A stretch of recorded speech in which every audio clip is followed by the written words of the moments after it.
Selamat pagi. Selamat pagi, Pak. Oke, gimana kabarnya hari ini? Sehat? Sehat, Pak. Baik, untuk mengawali kegiatan pembelajaran kita pada pagi hari ini, sebagai wujud rasa syukur kita kepada Tuhan Yang Maha Esa, marilah kita terlebih dahulu berdoa. Bapak minta pada salah satu dari kalian untuk bisa memimpin. Apakah dia bersedia? Silakan. Terima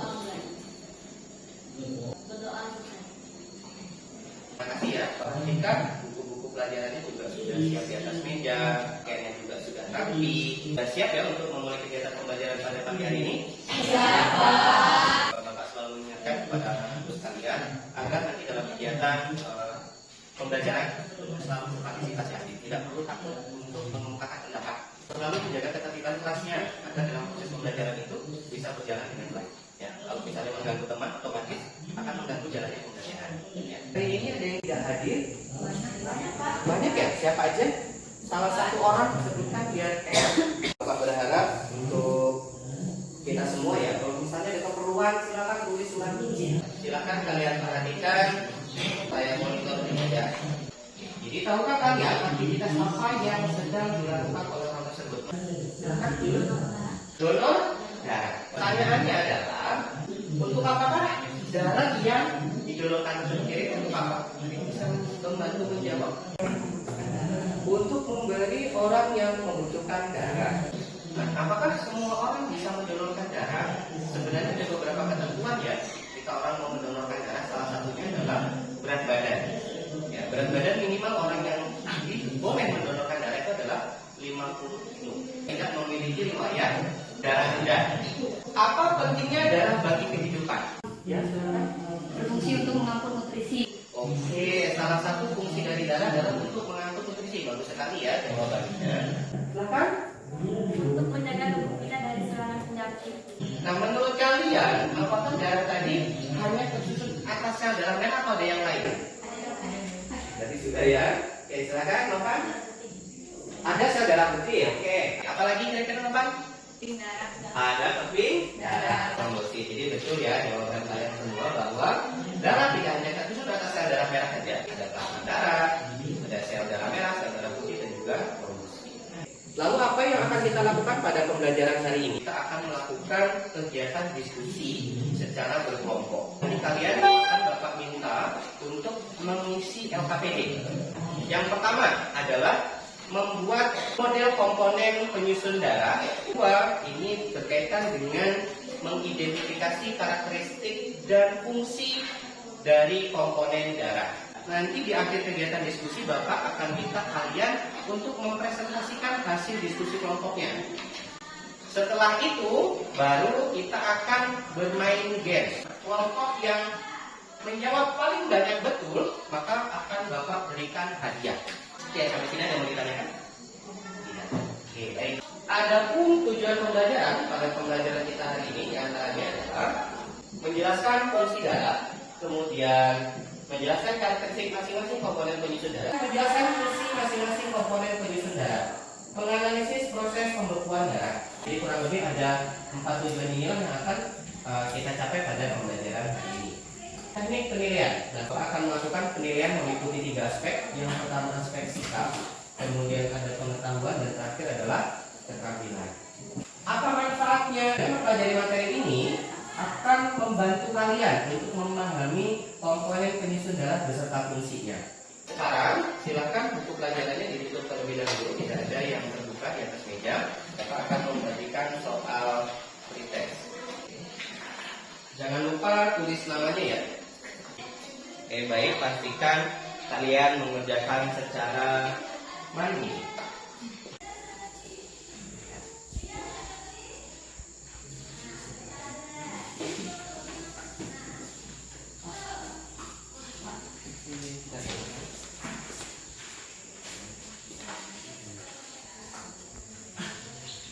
Sudah semua ya? Oke. Nah, sebelumnya Bapak sudah membagikan video ya melalui grup WhatsApp. Hanya saja memang karena kondisi jaringannya saat ini belum memadai, Bapak akan tampilkan videonya secara langsung. Nanti jika memang kondisinya sudah memungkinkan jaringannya, silakan kalian akses secara mandiri. Oke, sekarang silakan kalian amati video berikut. Teman-teman tahu gak kenapa ya saat kita terluka ringan akibat teriris atau tergores, luka kita akan mengering dengan sendirinya. Penasaran kan? Yuk kita simak penjelasannya. Keterangan videonya tadi, pernahkah teman-teman tergores tangannya? Ini ada gambar. Oke, ada yang tahu kira-kira gambar apa ini? Jatuh dari sepeda. Kira-kira dari kedua tayangan tadi ya, baik video maupun gambar ini tadi, adakah pertanyaan yang muncul di pikiran kalian terkait hal tersebut? Ada Pak. Silakan. Apa fungsi darah bagi tubuh manusia? Oke, pertanyaan yang pertama, apakah fungsi darah bagi manusia? Oke. Kemudian ada lagi, silakan, Adit. Apa upaya agar darah tidak keluar ketika tergores? Oke, apa upaya Darah tidak keluar agar darah tidak keluar saat tergores? Oke, kemudian siapa lagi? Silakan, jawab. Apa saja proses yang terjadi dalam sistem berdarah-darah? Oke, ada lagi? apa yang terjadi jika darah tersebut keluar secara terus-menerus? Oke, bagus sekali pertanyaan dari teman-teman kalian tadi ya. Oke, untuk menjawab pertanyaan kalian tadi, silakan kalian bergabung dengan anggota kelompok yang sudah dibentuk pada pertemuan sebelumnya. Silakan, Bapak beri waktu 2 menit ya. Silakan. Baik, ini kelompok 1, kelompok 2 dan kelompok 3. Oke, silakan perwakilan dari masing-masing kelompok untuk dapat mengambil alat perbedaannya. Sudah dapat semua ya. Sekarang Bapak akan membagikan KPD beserta alatnya. Sudah dapat semua ya alat praktikumnya. Nah, silakan kalian buka LKPD kalian di kegiatan yang pertama. Ya. Nah, di situ juga sudah terdapat petunjuk atau langkah kerja. Dilanjutkan lagi di LKPD kegiatan yang kedua. Di situ kalian akan diminta untuk mengidentifikasi komponen penyusun darah beserta fungsinya. Dan yang terakhir ada mekanisme pembekuan darah. Boleh menggunakan berbagai sumber ya, baik dari buku pelajaran ataupun dari bahan ajar yang sudah Bapak bagikan. Silakan, boleh dimulai.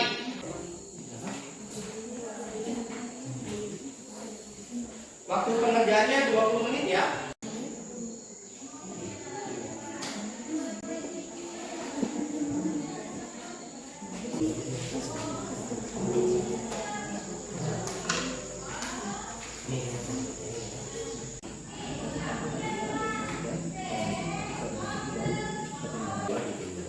Sesuai dengan hasil pengamatan kalian. Ada berapa?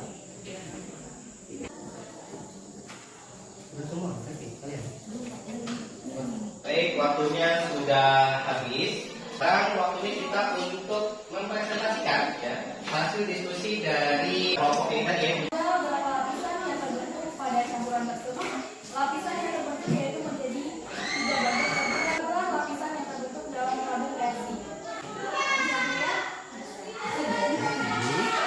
Identifikasi komponen penyusun darah beserta fungsinya berdasarkan hasil studi literatur dan diskusi kelompok yang telah kami lakukan. Sekian dari presentasi kami. Ada yang ingin bertanya? Tidak ada. Tidak ada? Oke, baik. Jika tidak ada, kita beri tepuk tangan yang meriah untuk kelompok 2. Terima kasih kepada kelompok 1, kelompok 2, dan kelompok 3 yang sudah mempresentasikan hasil diskusinya tadi. Sekarang, Bapak beri waktu 5 menit untuk kalian mempelajari LKPD yang sudah kalian kerjakan. Karena setelah ini kita akan bermain game. Pertanyaan pertama. Berdasarkan hasil praktikum yang telah kalian lakukan mengenai model komponen penyusun darah, ada berapa lapisan yang terbentuk pada campuran tersebut? Ada 3. Jawab oleh kelompok 2. Baik, kelompok 2 sudah mendapatkan 20 poin. Selamat kepada kelompok 2 yang sudah memenangkannya. Jadi jangan berkecil hati bagi kelompok 1 ataupun kelompok 3. Kelompok 2 silakan maju ke depan untuk menerima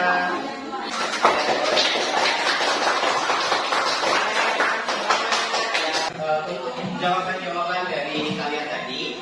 Ada memang beberapa yang salah dari jawabannya ya, walaupun Bapak berharap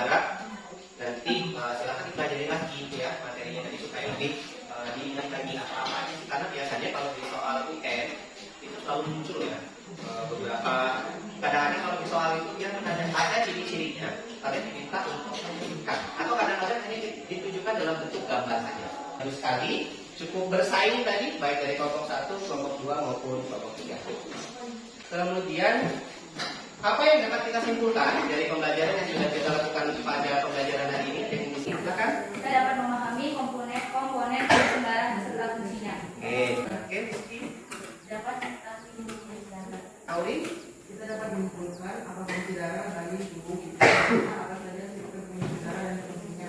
Jului. Mempelajari dan memahami penyusun darah serta fungsinya. Mampu menjelaskan fungsi darah serta menjelaskan karakteristik masing-masing komponen penyusun darah serta fungsinya. Silakan Bella. Dengan mempelajari materi ini kami dapat mengetahui tentang penyusunan darah. Oke, bagus semua kesimpulannya tadi. Berkaitan dengan struktur dan fungsi sistem peredaran darah. Komponen penyusun darah itu ada 2. Yang pertama adalah plasma. Ada elemen seluler. Fungsi darah. Nah, darah ini banyak sekali fungsinya. Yang pertama adalah media transportasi utama yang mengangkut gas, baik itu karbon dioksida maupun oksigen, nutrisi dan produk limbah. Kemudian, darah berperan dalam menjaga pertahanan tubuh dari infeksi patogen dan menjaga dari kehilangan darah.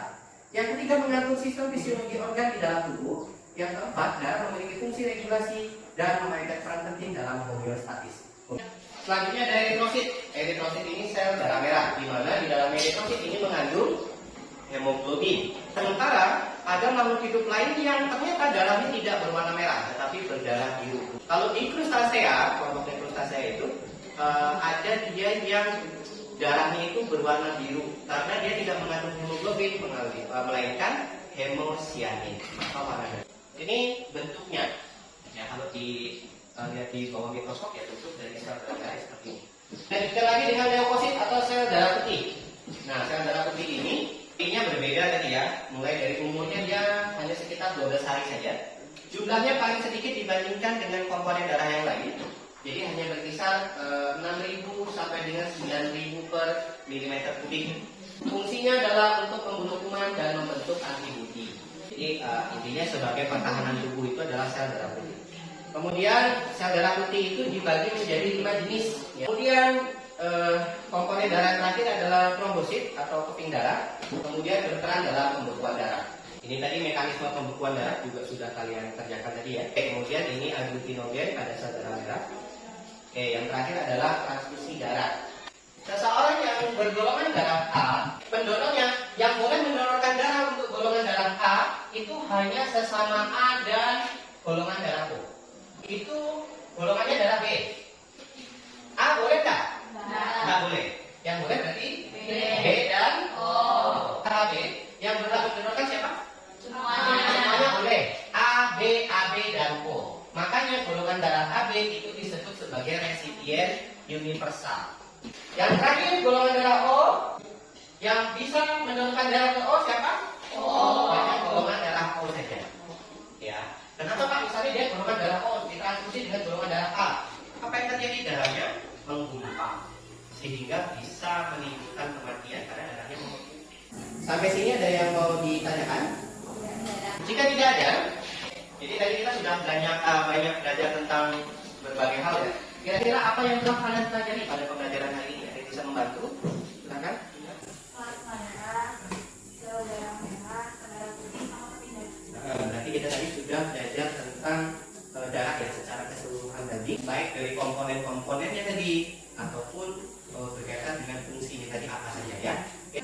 Menurut kalian pembelajaran hari ini seperti apa? Ada mungkin ada saran untuk pertemuan selanjutnya seperti apa? Praktikum lagi. Kira-kira ada nggak yang mungkin menurut kalian tuh kurang bagus di pembelajaran kita hari ini? Bagus-bagus ya, alhamdulillah kalau bagus-bagus saja. Oke, sekarang waktunya kita untuk mengerjakan soal post test. Seperti biasa, silakan ditutup buku yang dari atas meja. Oke, pastikan kalian mengerjakan secara mandiri. Baik, waktu pengerjaannya adalah 5 menit. Silakan dikerjakan. Sudah semua ya. Sebelum mengakhiri pertemuan kita pada pagi hari ini, silakan untuk pertemuan selanjutnya kalian belajar masih seputar struktur dan fungsi sistem peredaran darah, yaitu tentang jantung dan pembuluh darah. Bapak minta salah satu dari kalian untuk dapat memimpin teman-temannya untuk berdoa. Silakan, Bapak.